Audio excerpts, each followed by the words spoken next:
Hello and welcome back to Rob's PC Workshop. Today we're going to be planning a network-based firewall.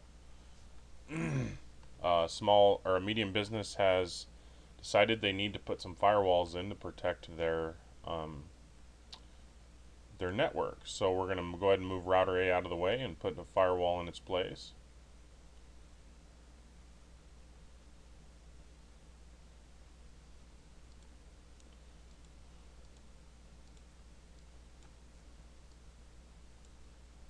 And then we're going to go into our command line interface. Make sure we are working with the correct router. And as you can see, it's designated firewall 1. So we're going to configure the WAN IP address and subnet mask for fast Ethernet 01 as this IP address and subnet mask. So we'll want to go into privilege exec mode, global configuration mode, interface fast Ethernet 01, and designate its IP address as this one here.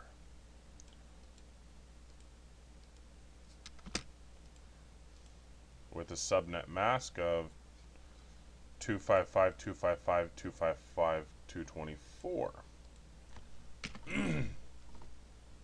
Now that we've got that configured, we're going to go back into global configuration mode,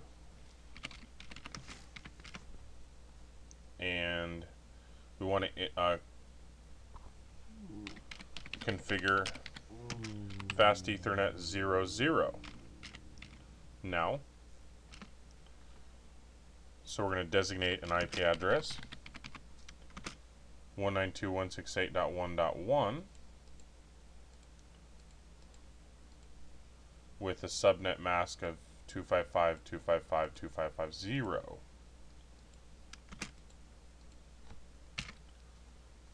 Okay, now that we've got those configured, I want to go ahead and save my settings in case something happens. Now I'm going to use the show run command to verify the configuration.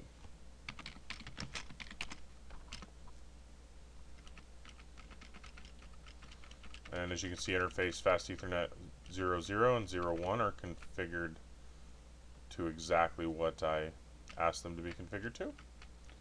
The IP routes are set.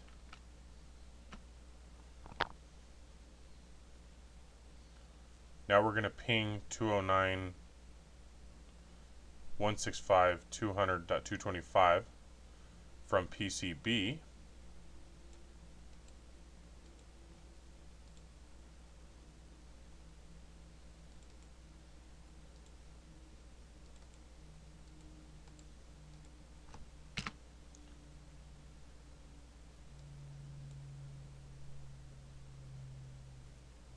And it looks like we have connectivity there.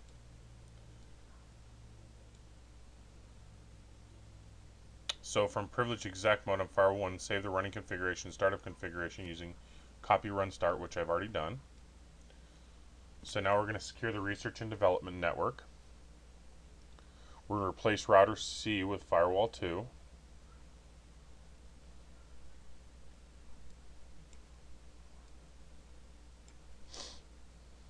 We're going to connect the fast Ethernet 01 interface on firewall 2 to the fast Ethernet 03 switch, or on switch A.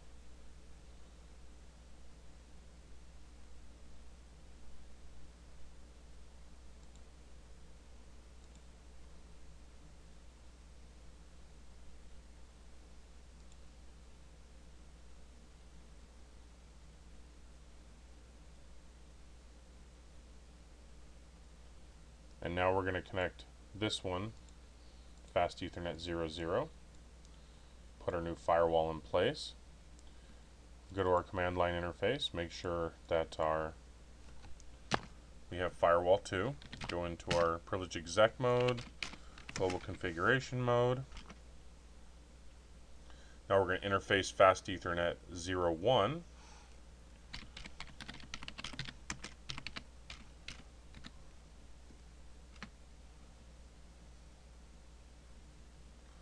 as 192.168.1.3.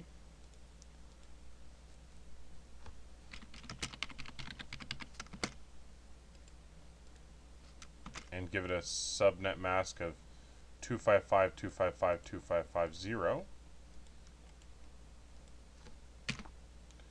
Alright, now that we've got that configured, we'll go ahead and go back to our privilege exec mode, back into our global configuration mode. And now we're going to configure fast Ethernet 00.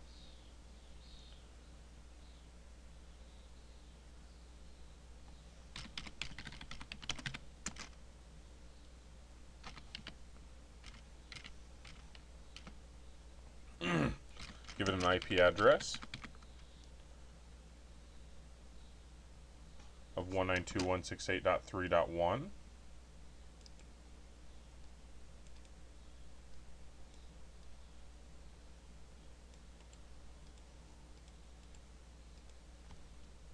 And a subnet mask of 255.255.255.0.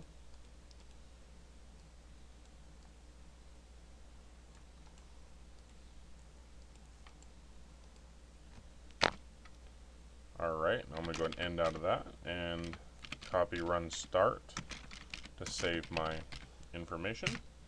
We're going to use the show run command to verify everything's been configured correctly.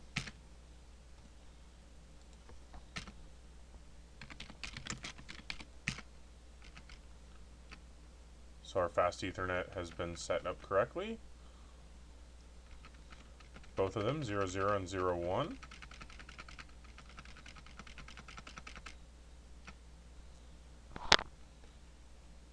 So from the command prompt on PCB, we're going to use the ping command to verify the computer on subnet B cannot access the computer on subnet C.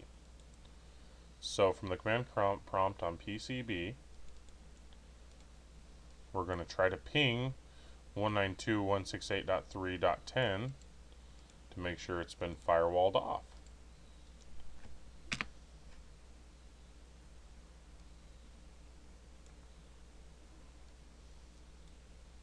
And we're not going to get anything because we've configured it correctly. So now on PCC, use the ping command to verify the computers on subnet C can access the servers on subnet B.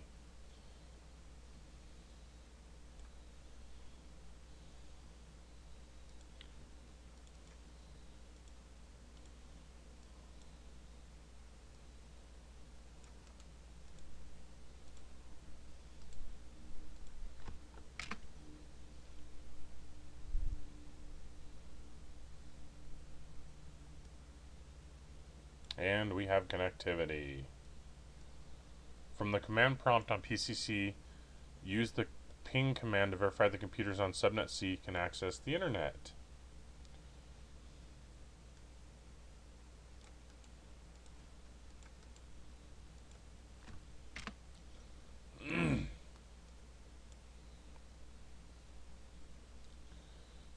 So we have connectivity. From privilege exec mode on firewall 2, save the running configuration, startup configuration, which I did. So why would you install a firewall on the internal network? So that same reason you installed it over here, so that you can access everything from PCC, but PCB can't get into this network here for security purposes. How does a router that's configured to use NAT help protect computer system on the inside of the NAT router?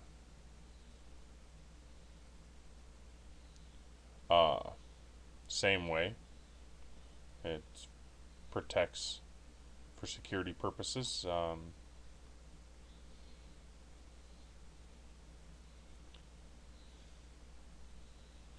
examine the location of Firewall 1 and Firewall 2 in the complete network topology. Which networks are considered trusted and untrusted for Firewall 1?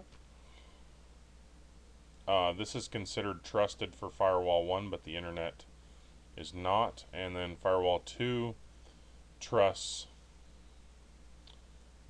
this section, but not the rest of it. So, hope that's been helpful. Have a nice day.